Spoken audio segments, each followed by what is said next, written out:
Deputy speaker साहब, जी बात करें जी। मैंने गुजारिश ये करना थी कि बड़ी बदकिस्मती है कि जो बेंगल साहब बात कर रहे थे, अगर हम उस साइड पे हों तो ये बात जब हम सुनते हैं तो हमें बड़ी हमदर्दी भी होती है, हमारे जज्बात जो हैं वो कुछ और तरह के नज़र आते हैं। और जब हम इस साइड पे होते हैं तो वही बातें हमसे सुनने को तो मिलती हैं मगर हमारी तरजीहात और होती हैं।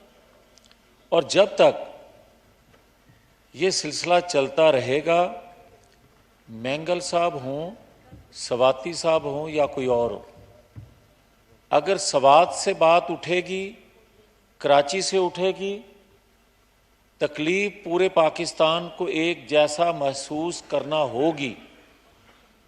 और बदकिस्मती है कि जो पावरफुल अदारे लोग जब अपने तहफ़्फ़ुज़ के लिए, अपनी तरजीहात के लिए आइन कानून में तरमीम करते हैं या इख्तियार लेते हैं, तो फिर हकीकी लीडरशिप और इख्तिलाफ राय रखने वालों को बर्दाश्त नहीं किया जाता। और जब तक आप हकीकी नुमाइंदों को, इख्तिलाफ राय रखने वालों को बर्दाश्त नहीं करेंगे, इससे भी मसाइल पैदा होंगे। और आज जो बात की जा रही है जनाब डिप्टी स्पीकर साहब, कि 2 नंबर बंदा बात करे या 4 नंबर, मगर बात कर रहा हो अवामी हकूक की, अवामी महरूमियों की, तो लोग उसको ना सिर्फ गौर से सुनते हैं बल्कि उसके साथ खड़े हो जाते हैं। उसकी वजह यह है कि वो समझते हैं कि हमारी आवाज उठाने वाला तो कोई आया, मगर जब तक आप दोनों लोगों को एक जैसा ट्रीट करेंगे, एक वो लोग हैं जो पाकिस्तान मुखालिफ कुव्वतों के आलाकार बनते हैं और हथियार उठाते हैं, एक वो लोग हैं जो अपनी महरूमियों का बार बार नॉक करते हैं और नस्ल दर नस्ल इंसाफ के लिए मारे मारे फिरते हैं, मगर कोई उनको इंसाफ देता नहीं है, उनकी महरूमियों पर मरहम नहीं रखता, उनको उठा लिया जाता है और वो अगर तज़किरा करें तो मार दिया जाता है। अगर इसका हल देखना है, इसका हल निकालना है, तो जनाबे डिप्टी स्पीकर साहब कोई मुश्किल तो नहीं है। हम बात कर रहे हैं कि 1950 से यह सिलसिला शुरू हुआ, तो भाई जब 73 का आइन बन गया तो आइन पर अमल अगर कर लिया जाए, और मैं यकीन से यह बात कह रहा हूं, अगर आप अपने मौजूदा आइन पर अमल सिर्फ कर दें तो 90% मामलात आपके, महरूमियां आपकी, वो बलोचिस्तान की हों, वो कराची के रहने वालों की हों, वो सवात वालों की हों या किसी और जगह की हों, 90% लोग आपसे उस दिन मुतमिन हो जाएंगे जिस दिन आप आइन पर अमल करेंगे। मगर होता क्या है, आप ये देखें, और ये बड़ी बदकिस्मती है कि जब हम गोद लेते हैं लोगों को, उनको पालते हैं, और जब वो जवान होते हैं तो फिर आपको डसते हैं, तो फिर आप नाम लेते हैं कि ये अल्ताफ हुसैन है, फिर आप नाम लेते हैं ये 70 साला बच्चा है, फिर आप नाम लेते हैं कि उस वक्त की बंगाली क़यादत जो है वो क्या मुतालबात कर रही है। फिर आज देख लें आप कि चौकों चौराहों में बातें ये नहीं हो रही कि ये डिमांड क्या कर रहा है।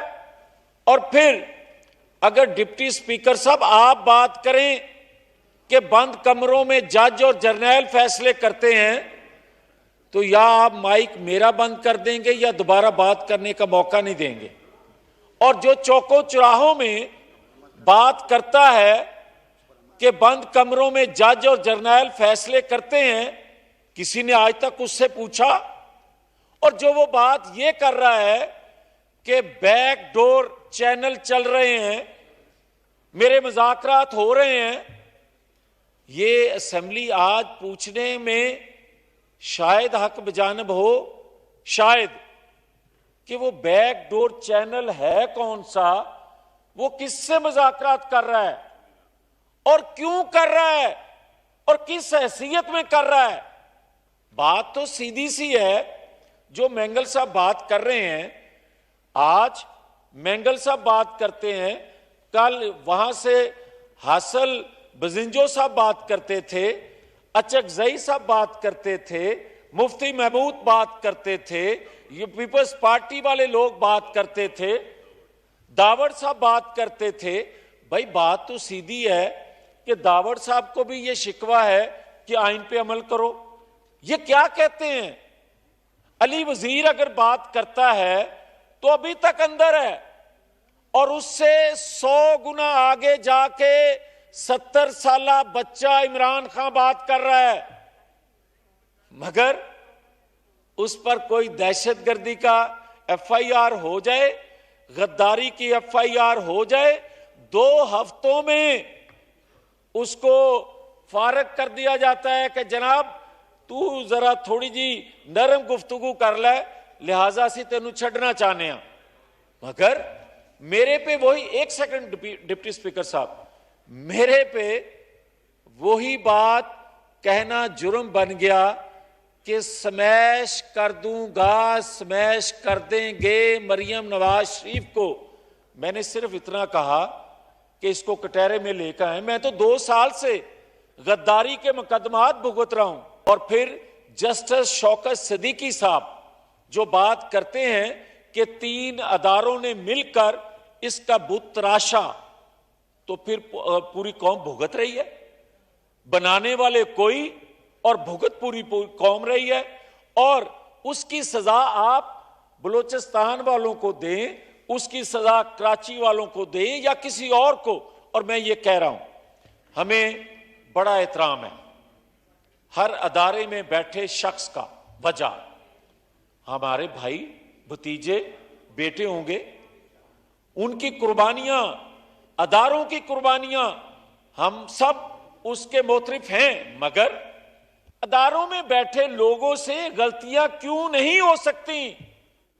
और अगर करते हैं तो उनकी निशानदेही करना जुर्म कैसे बन गया?